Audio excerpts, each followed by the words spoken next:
Mr. Vasquez. So before I get started, how is everybody? Very good. What? All right. And I thank every single one of you for coming out with me today to go over this. I think it'll be interesting for people, both who are here and who see it later on the internet. And before I even say anything about that, let me first start off with, tomorrow's 9/11. And so, while this doesn't directly touch on 9/11 and the loss that we had, that I think all of us in the nation felt, and I know I was down in New York City at the time and lost a couple of friends as well, I think it's very important to mention that this is part of why we're free. When we think about 9/11, we got to remember the reason why we were attacked is because we're a free nation that gives us great power. And there are some in the world that are fearful of that. They fear having free speech, to be able to talk openly like we do, like I'm about to do here today. And when I think of 9/11 and I think in context of this is what it's about. To be able to speak freely, even when others would like to silence that speech. And so, in some small way, this is touching on that if we cannot protect our freedom of speech, it's the same thing as 9/11 happening all over again to all of us in this nation, all at once. That's just something to think about as I go through this, and with 9/11 being so close. I just wanted to throw that in. But first and foremost, I want to thank everyone here for joining me today because, well, as I'm sure everyone here may know, my name is Michael Vasquez, the Vass, because if you look me up, I'd come up under that as well. And I especially want to note and express my gratitude to the SUNY Broome Republican Club and SUNY Broome itself for inviting me here today. Though I do need to mention that the thoughts I'm going to be expressing are my own and do not necessarily represent any of the other organizations or this institution. I should share with you that in my 5,000 hours of articles, videos, podcasts, and speeches that I've done over the last 12 years, there is no subject that is more difficult to address than the First Amendment. And I've written or rewritten this speech, by the way, about 7 times so far, as news and events add to the topicality of this subject and how much it's in the public mind. And that's the problem. The problem is that this issue is one of the most debated in our nation. It's very personal to many people, and in many ways it's subjective. Now, because of that, for tens of millions, it's very emotional.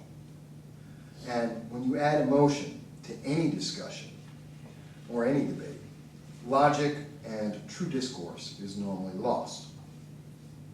Now, while I can't avoid this being personal to some extent, I will strive to not be emotional in my discussion. And I hope that you'll be able to join me in that endeavor. In addition, this is not meant to be political, but by the nature of the topic and its influence on the internet, social media, and American lives, it will contain politics. The difference is not subtle. Therefore, let me state that no matter what examples I may use, and at the end of the day, I support citizens voting for whatever they believe in, no matter what it is that you believe. Now, I was going to have a PowerPoint, and I apologize, the system is not compatible, we weren't able to do that. But I think you'll be able to follow me fine. Finally, before I go deeper into this discussion, this speech and the Q&A that will happen afterwards will contain material and terms that some are going to find objectionable. Some will find parts of this non-politically correct. And if we're to have an honest and open conversation, then we must understand that compelled speech is unwelcome. And the potential to be offended is part of the double-edged sword that is freedom. And this may be the perfect time, by the way, to introduce one of the key parts of the discussion. What is free speech? It's not a simple question, and it's been long debated in our nation. By no means do we have, or I will present, the final answer. But let me share both what it means to me and how it's been defined by our nation. I am essentially what's called an absolutist. By that I mean that not only am I an originalist in understanding the Constitution, I hold to the thought that all speech, excluding the speech which would harm others or is demonstrably false, as stated in Schneck versus United States in 1919, that it should all be allowed. My personal understanding of the First Amendment in regard to free speech and how it's to be applied is that, quote, free speech is not to protect the language that is liked, but there to protect the language that is not liked. Because one day, my speech or yours will be language that will be attacked. But what actually is the definition of this free speech clause? The First Amendment says, quote, Congress shall make no law respecting an establishment of religion or prohibiting the free exercise thereof, or abridging the freedom of speech or of the press, or the right of the people to peaceably to assemble and to petition the government for a redress of grievances, end quote. Currently, the widely seen and often promoted view is that categorical speech is the meaning of free speech clause. By that I mean that speech is labeled, and the label is either deemed free or restricted. Thus, categories of speech like religion and race and ethnicity can be restricted. Commonly, this is the effect of society, but not directly law. It's a subset, or rather its subset, is politically correct speech, and more generally, prioritized speech. The growing movement, directly from this PC movement, not only assigns the degree of freedom to a label, but also a priority to it. That would be the compelled speech.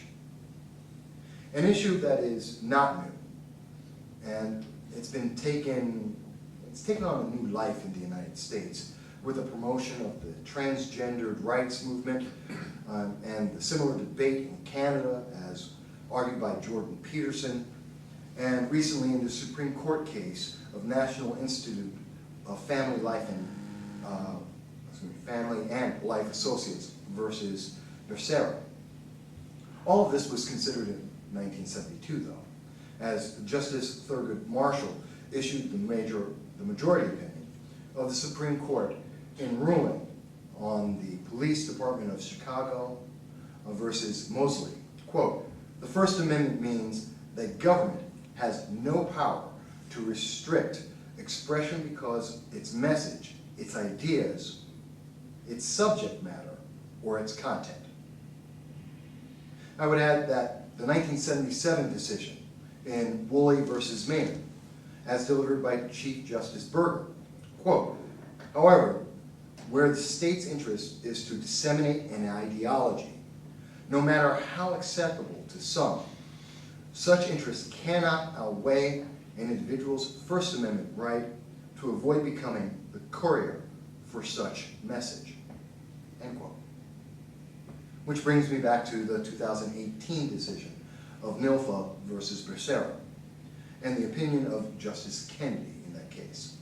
Quote, this law is paradigmatic, it's a tough word, an example of a serious threat presented when government seeks to impose its own message in the place of individual speech, thought, and expression. This compels individuals to contradict their most deeply held beliefs grounded in basic philosophical, ethical, or religious precepts, or all of those, end quote. It's a little deep. Now I'm going to address the compelled speech more deeply, shortly, more fully. But it should be noted that in current society, in discussion of free speech, we expect that the very same restrictions placed on government are to be applied to private business. If the government cannot compel individuals to promote a specific ideology, then a private business should not do this. This is the main argument made by all sides to Facebook, and Twitter, and YouTube, and social media in general. To be honest, the public understanding is false. No private company is compelled by law to ensure freedom of speech. It is accepted in business practice with limitations, though. They do accept that freedom of speech idea. As an example, I own a small media company business. This includes a blog, a podcast, and the use of various social media to further promote and expand the reach of my company. The public can comment on the distribution that I provide, but such commentary is not unlimited. Restrictions on vulgarity, obscenity, invoking or advocating violence, discrimination are all prohibited.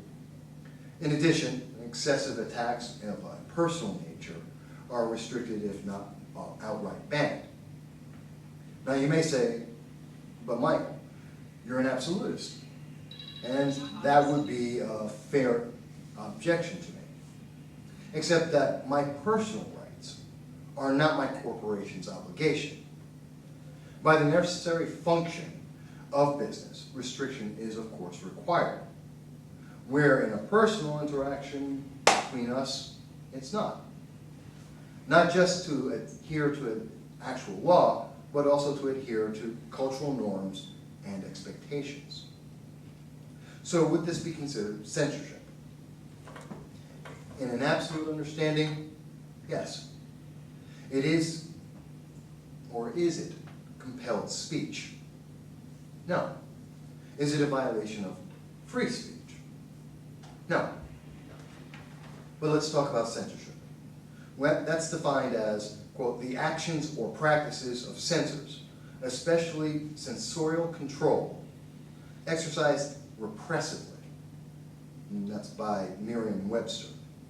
They also go to define censor as, quote, a person who supervises conduct and morals, such as an official who examines materials such as publications or films for objectionable matter, end quote.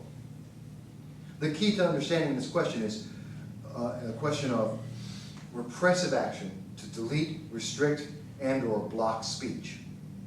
Censorship is not repressive by a business when it's to comply with law and or social norms and expectations and or does not prioritize commentary. Social media, with its emphasis on current giants in the industry to include Facebook, Twitter, YouTube, Snapchat, and all the others, are repressive in censorship that they engage in. Social media at this time has been consistent in de facto compelled speech and discrimination via deletion, restriction, and prioritization of speech used on their platforms. And that may be the first time anyone's actually addressed that. Here are a few examples of why I say this. On passage of H.R. 1865, it's a congressional bill, in March of 2018, and it's a law that applies legal penalties, it applies legal penalties, even retroactively, to internet platforms that may have user content that unknowingly promoted or contains sex trafficking. Per Electronic Frontier Foundation, they state, quote, it's easy to see the impact that this ramp up in liability will have on online speech. Facing the risk of ruinous litigation, online platforms will have little choice but to become much more restrictive in what sorts of discussion and what sorts of users they allow censoring innocent people in the process. Again, we're censoring innocent people retroactively. There's part of the discussion between Senator Ted Cruz and Facebook creator and owner Mark Zuckerberg at a senatorial hearing in April of 2018, as another example. And, quote, Senator Cruz says, in May of 2016, Gizmodo reported that Facebook had purposefully and routinely suppressed conservative stories from trending news. Facebook blocked Trump supporters Diamond and Silk and their page with 1.2 million Facebook followers after determining their content and brand were, quote, unsafe to the community, end quote. To a great many Americans, that appears to be a pervasive pattern of political bias. Do you agree with that assessment? Mark Zuckerberg responds, quote, first, I understand that the concern is coming from because Facebook and the technology industry are located in Silicon Valley, which is an extremely left-leaning place. I think it's a fair concern that people would at least wonder about, end quote. His response is really interesting, and it's also very telling. But it goes even further. On May 7th of 2017, a coalition of organizations concerned with transparency and censorship on the internet, including the ACLU of Northern California, the Center for Democracy and Technology, New America's Open Technology Institute, again the aforementioned EFF, and a group of academic experts created what was called the Santa Clara Principles. And I don't know if a lot of people know what that is. But in that, it states, quote, in the aftermath of violent protests in Charlottesville and elsewhere, social media platforms have faced increasing calls to police content, shut down more accounts, and delete more posts. But in their quest to remove perceived hate speech, they have all too often wrongly removed perfectly legal and valuable speech. Paradoxically, marginalized groups have been especially hard hit by this increased policing, hurting their ability to use social media to publicize violence and oppression in their communities. And the process used by such tech companies are tremendously opaque. When speech is being censored by secret algorithms without meaningful explanation, due process, or disclosure, no one wins, end quote. That's a very timely statement, I think, especially in recent news. But I want to bring it right up to date, because in another senatorial hearing on September 5th of 2018, just 5 days ago, part of a conversation between Senator Kamala Harris and Facebook COO Sheryl Sandberg on the active prioritization of censorship on Facebook, which is active and permissive. Quote, Senator Harris says on June 28th, she said, on June 28th of 2017, ProPublica report found that in Facebook's training materials they instructed reviewers to delete hate speech targeting white men, but not against black children, because black children are not a protected class. Do you know anything about that? Can you talk to me more about that? Ms. Sandberg, the COO of Facebook, said in reply, quote, I do. And what that was I think, a bad policy. That's been changed. But it was saying that black children, it was saying that children, it was saying that different groups weren't looked at in the same way, and we fixed it. I want to backtrack there. They prioritized the speech, and the deletion of speech, and the repression of speech. But they fixed it. Now I can go on. The controversy of Facebook restricting publications of the Declaration of Independence and defining it as hate speech. The controversy of Alex Jones being restricted and deleted from multiple social media platforms, even as Hamas and Antifa, and by the way, Antifa has over 50 pages active right now on Facebook, and that's only because I stopped counting. They're all untouched. The Prager University lawsuit against Google and YouTube, where the U.S. District Court found that censorship for a private business was allowed as the private company is not a state sponsor of the First Amendment. Now that's really landmark.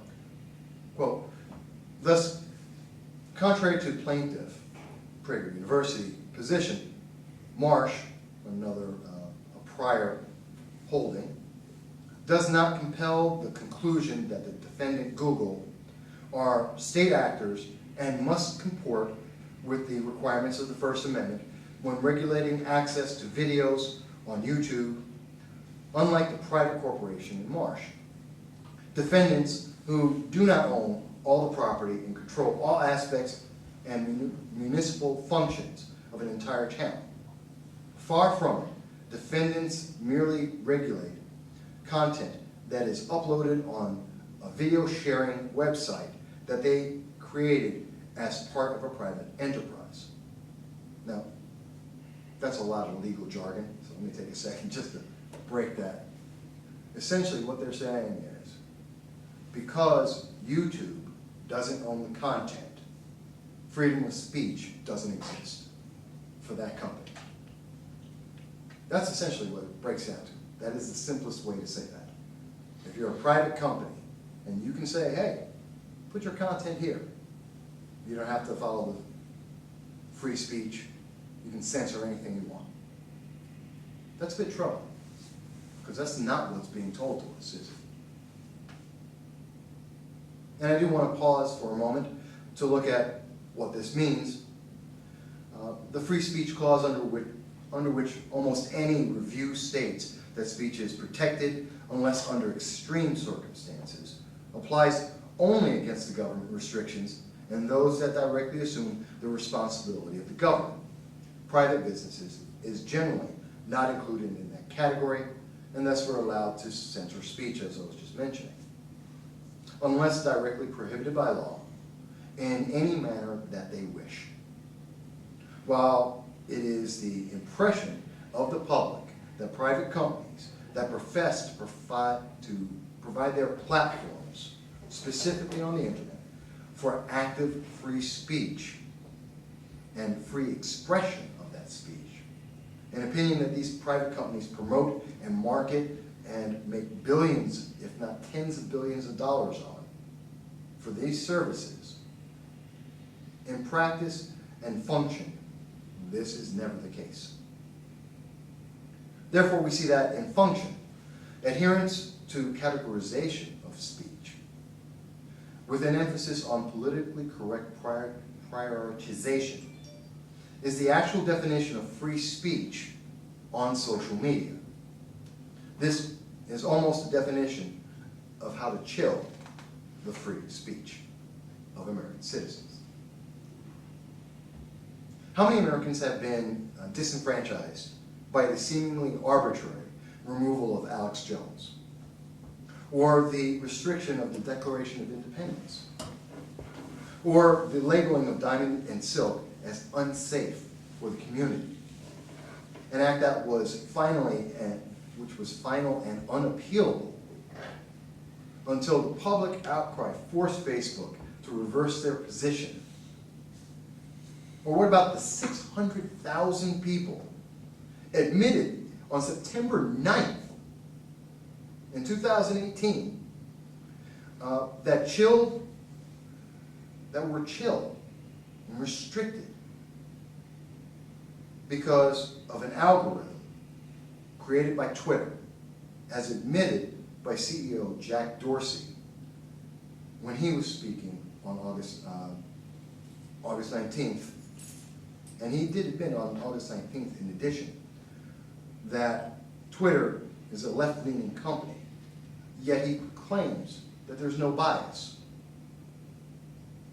Now, he admits that Twitter blocked, restricted, and reduced, marginalized 600,000 of their users, including members of Congress trying to speak to their constituents. But yet, even though they're a left-leaning company, even though they're a private company, don't worry, they're not restricting anyone's speech. There's no bias in that. They did also mention, Twitter had mentioned, that this algorithm is an error.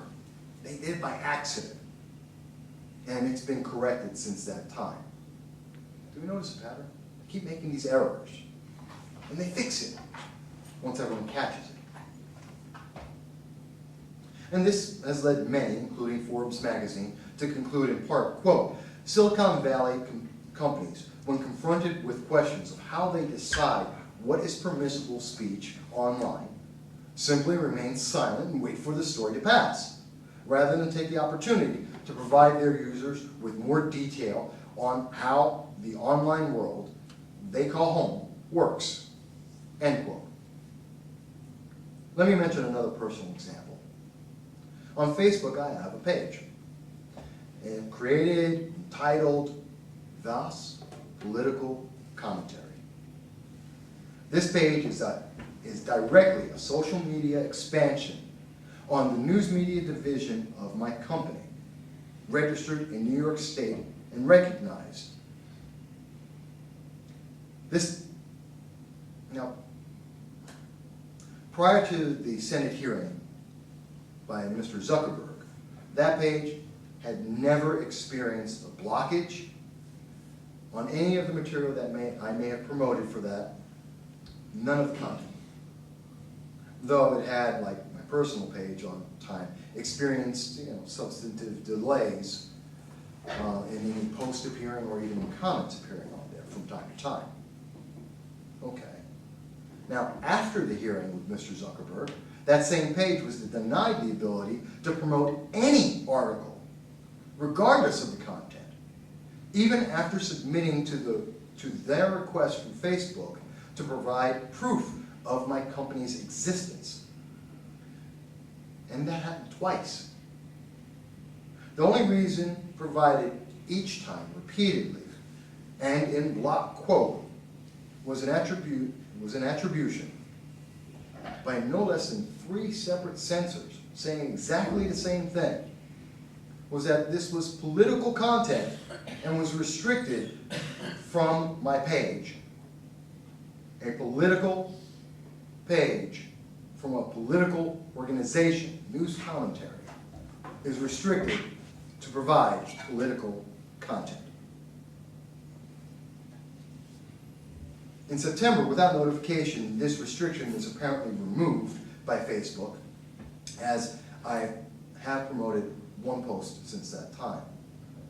But in my time from May to September, potentially tens of thousands of citizens, voters, and individuals that we reach regularly, they were denied the knowledge of exclusive interviews with Republicans and Democrats, elected officials, on substantive law and legislation that is affecting their ability and their lives every day, in addition to any other content I may put on. Now, I must admit that since no notice was provided in noting the change in Facebook, their censor's position was never notified on this restriction. By declaring the recognized political page and company, they never admitted any change. And so I didn't try to use the paid promotions out of frustration with the services of Facebook. And that frustration is the chilling of the free speech that I have and that my company promotes.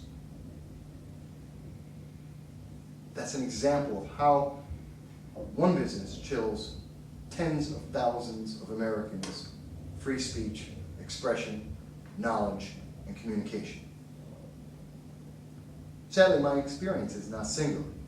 I know of several organizations that have encountered the same or similar kinds of actions, and in some cases were worse treatment by Facebook and other social media sources as well. I'm aware of an organization that have had their content blocked, just as it was with me, and they were denied promotion even after 4 or 5 attempts to provide Facebook with all of the details that they had requested. In every case, these affected organizations and individuals each time were right-leaning, although I will say that this may happen to other organizations and other types of groups or individuals. I've just never heard of such a thing happening, nor has Mark Zuckerberg when he was asked that exact same question by Senator Ted Cruz. Now this brings me to compelled speech, which is a very tricky subject. I contend that compelled speech is a consequence of restricted speech and censorship. Because to compel, first, other speech must be restricted, must be denied. And if we understand it in this manner, then an absence of choice is a compulsion. And speech cannot be free if there is no choice in what is going to be said. I will look at the decision of Janus versus American Foundation of State Employees in 2018, the Janus decision. This is a well-publicized case, you may have heard about it, where it was decided that to compel members and non-union members to pay for the exercise of speech they did not want and or rejected was unconstitutional. Quote, forcing free and independent individuals to endorse ideas they find objectionable is always demeaning. And for this reason, one of our landmark free speech cases said that a law commanding involuntary affirmation of objected to beliefs would require, quote, even more immediate and urgent grounds, quote, than law demanding silence, end quote. That was Justice Samuel Alito who made that statement. But how does this apply to private business, especially in regard to the internet and social media? Well, it's curious. Perhaps there's no comment or regulation in the guidelines or terms of use for social media companies that addresses compelled speech. It would be assumed that such language would be difficult, if not legally a quagmire to address if they did attempt it. Yet at the same time, the active and repressive restrictive speech and prioritization of speech employed by social media companies creates an environment of compelled speech. Let me sidetrack for a second here. Maybe I should have said this a little bit earlier, but speech is thought, expressed through some form of medium. Thus you have art, film, written or spoken word. This is all speech. When we restrict or compel speech, we are invariably and without exception altering thought. That's why it's such a critical and gravely serious issue for our nation. So when social media companies restrict speech, they are altering the underlying thoughts that create the speech. In the most extreme case and expression of this restriction, and therefore compulsion, we are left with little more than mass brainwashing of the public. That is amplified, in my opinion, by the fact that this is done subtly, via algorithms and vague guidelines enacted by self-described politically motivated and active preferences. But coming back to the point, social media companies have admitted actively repressing speech, both by errors that were engineered and created and designed with detailed purpose, and by categorizing and prioritizing enforcement of guidelines that were until recently, and still very largely to a degree, unknown to the public and only recently ceased, according to what the public is being told currently. The effect is that the public at large is left with persistent and directed thought processes intended to create a specific mindset, because opposition to the only viable option presented has been minimalized and marginalized via censorship. Now, if I have not been clear, let me state that this is purposive. When a company creates specific guidelines internally that repressively censor speech, that is not an error or an unintended outcome. When a company designs and implements algorithms that actively marginalize speech and keeps the programs active until the public attention is focused on that action, that is not an error. The shield of political correctness does not absolve the bad behavior, and in fact is the sword of the attack on freedom. Social media as it exists today is not just repressive, but an active force to compel users to adhere to a specific mindset for a defined and partisan purpose. What that purpose or that partisan cause may be is immaterial to the action itself. Whatever we may individually think the goal is of this process, especially those goals we may like, imagine that the goal is inverted to an outcome we don't like. Will we still find that to be positive? The mechanism doesn't change, but suddenly we're faced with becoming the marginalized rather than the supported. And as I stated at the beginning, this violates what I understand and have shown to be free speech, defined by the free speech clause. This brings me to the solution of the problem. As the public has cried out against the censorship and denial of free speech via the internet and social media, elected officials have been listening and waiting. It's not that government has not wanted control over one of the most powerful and universal forms of speech, information, and thought. It tried to take over the format several times. One of the most recent times being the SOPA bill, Stop Online Piracy Act. But the public is both unwilling and uninterested to allow such a transition of power. It was a huge outcry. But with the introduction of net neutrality and the errors of Facebook and Twitter, among others, being revealed, public opinion shifted. With congressional hearings being well publicized, elected officials took on the role of white hat heroes to the mustachioed twirlings of evil giant corporations. In such a light, suggestions of government takeover have been cheered whenever they've been noticed.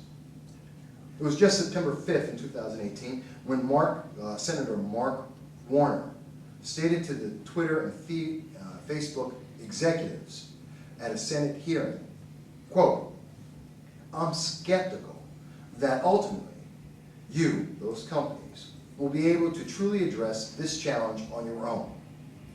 Congress is going to have to take action here," quote. And I really wish I had the projector, because I have a fantastic image to go with this. The 9 worst words you can hear from government. Quote, "I'm with the government, I'm here to help." But if the Department of Justice does act to create a, quote, fair, unquote, internet, as deemed by the government, do we have any reason to believe it will be better? Do we have any assurance that government is a better arbiter of free speech than citizens and or private organizations? And I would say not only no, resoundingly no, but that the intrusion will be even worse. Besides the fact that the government has been shown historically to be the least effective source to run any form of private enterprise, let's consider the record of government on the First Amendment.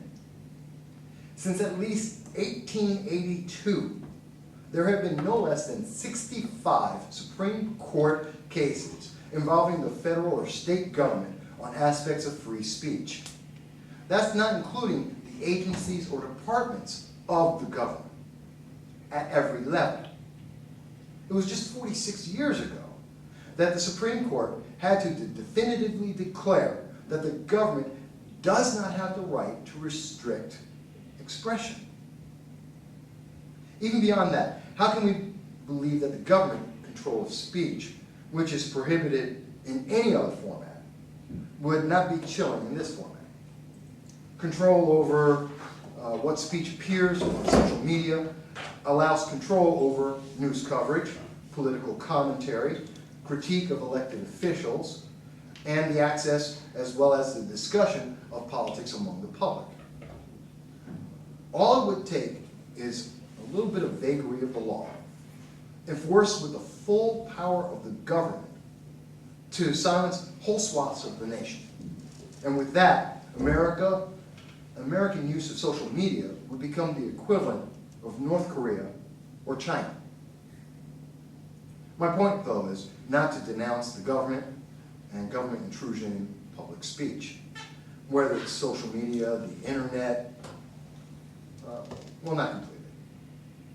Nor am I advocating it in allowing current or future social media giants to be repressively restricted on speech.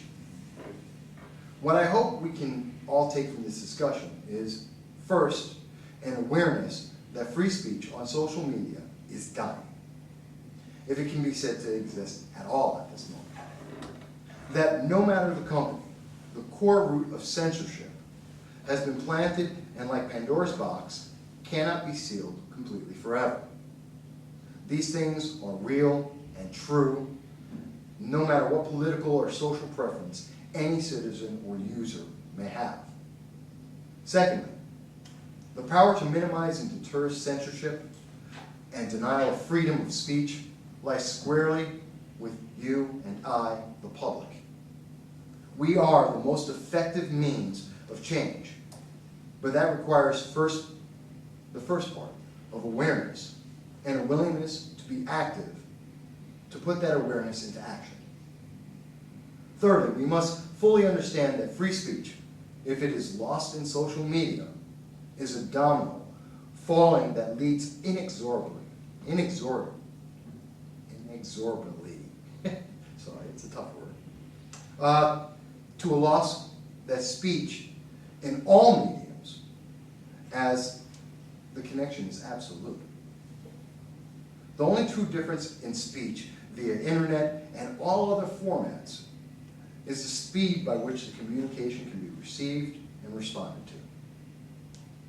Finally, and perhaps most importantly, I hope that I've conveyed the fact that true free speech is an absolute. It allows both the thoughts that we like and those that we oppose. That the remedy of any speech and thought we find offensive is not an emotional outburst of repression and censorship, but more clear and detailed speech. That distractions and popularity in fads and trends only serve to create opportunity to increase the censorship and repression of that thought and free speech. With the caveat, we must guard against speech that invokes violence and imminent harm, and actively use the tools available at a speed and breadth unforeseen and incapable of society ever before. It is my opinion that there is no separation of free speech, free thought, and a free life. These are fundamental essence. This is the fundamental essence of our nation and its aspirations for all generations, past, present, and future. While there is no guarantee that free speech, thought, and life will always be pleasant, and there never should be such a guarantee. We possess the power to ensure they will always be present. I thank you for having heard me, and I open up the floor to any of your questions.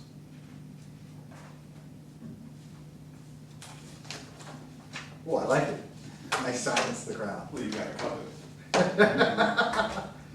I know, it's a little deep in certain parts. And it goes a little bit, and it's a little hard to follow parts. And that's why I'm going to provide, that's why I'm taping it, so people can listen to it again and again.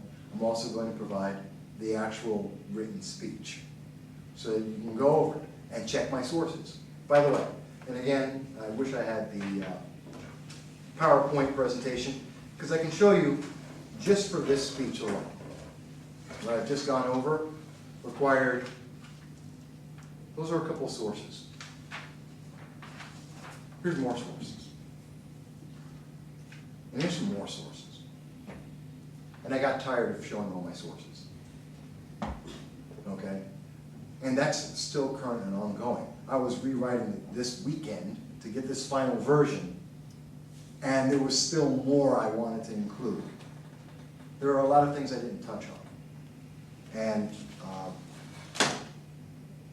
before I do, which may create some questions, I just want to change the tape, and then I'll be happy to go into that.